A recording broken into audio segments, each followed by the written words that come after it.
Mwah. So now the question is, why even if I'm not a professional photographer, I love Leica so much and I'm ready to spend thousands of euro to own one? Welcome to my mini-series on simple, boring branding that works. Hey! If you want to build a brand that people love, you can't miss this video today. I will be honest with you. You can read as many books as you want. You can watch as many YouTube videos as you want, and branding is still complicated. The reason is that brand is like love. Slavoj Žižek summarized this perfectly, saying, if you have a reason to love someone, you don't love them at all. And this is the same for branding.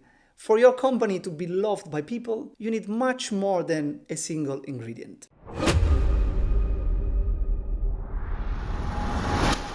In today's video, I will share with you the 3 most important rules of branding. Are you ready? Let's go! Spoiler alert! The most important rule is the last one. Watch the video till the end. Rule number 1. Do not spend money on logo design. Even if you are not a fan of tattoo, this is the phrase you should have tattooed on your right arm.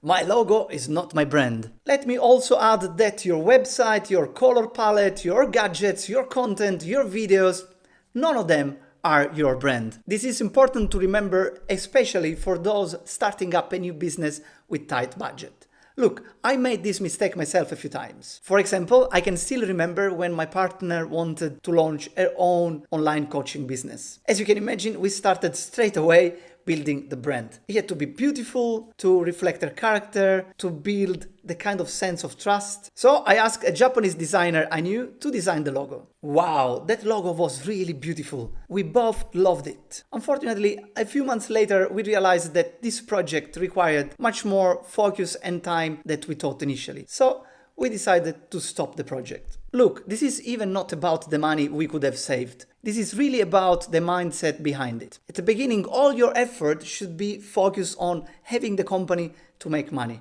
Yeah, having a logo is cool, but that should not be your first step. Once you will have a brand and more money, then you can rework your logo or create a new one. Rule number 2.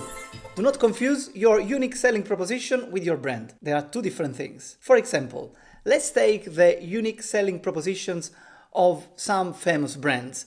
I just wrote down some notes so I do not make any mistake. Let's start with the first one. IKEA. Affordable solutions for better living. Or let's take Decathlon.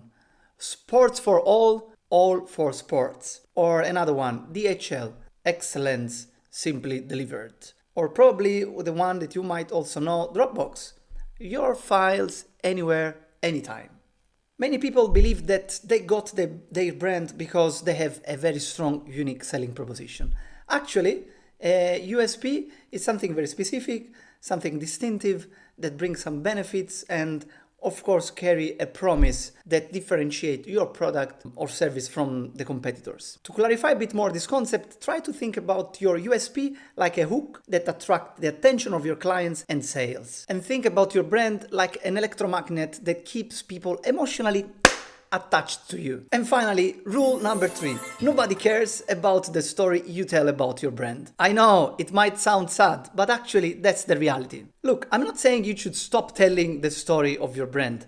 I just want you to think about branding from a different perspective. Let me share with you my personal love story with my Leica. Mwah! Since I saw her online for the first time, I could not stop watching YouTube videos, reading reviews, and checking all the pictures that people are taking with this camera. And also, I started dreaming how cool it would be to go around with her and how stunning my picture will be with my Leica.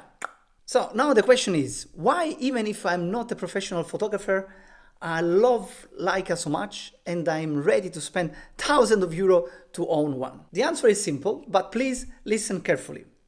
A brand is the story people tell about the product, and it's not the story companies tell about the product. I know it's a very tiny difference, but it's where all the magic happens. In other words, a brand is not about content, USP, logo, color palette. It is what happened beyond customer expectations. A brand is a sequence of memorable experiences people have with your product or service. Like in a love relationships, they will start discovering you interaction after interaction. They want to know what you stand for, what you don't like, what you like. Basically, they want to know everything about you. The deeper will be this experience, the deeper will be the bonding. But keep in mind one very important thing. They will only remember something that really went over their expectations, something that really surprised them. This is how they will start spreading the story of your company around. You know, all this complexity of emotions explain why Slavoj Žižek definition of love summarize branding perfectly. He was saying, if you have a reason to love someone, you don't love them. To finish, I want to leave you with something crucial to remember. A brand doesn't need to be famous or big to be powerful. A brand can exist and thrive even if it's making the difference on a few people's mind. It is all about quality of connection and not about quantity of customers. In the last 20 years of marketing, I helped many companies to build their brands, and I have developed a very personal approach to a more chance to succeed with it. So, if you want to know more about simple, boring branding that works, follow me and subscribe. See you in the next video. Let's bold!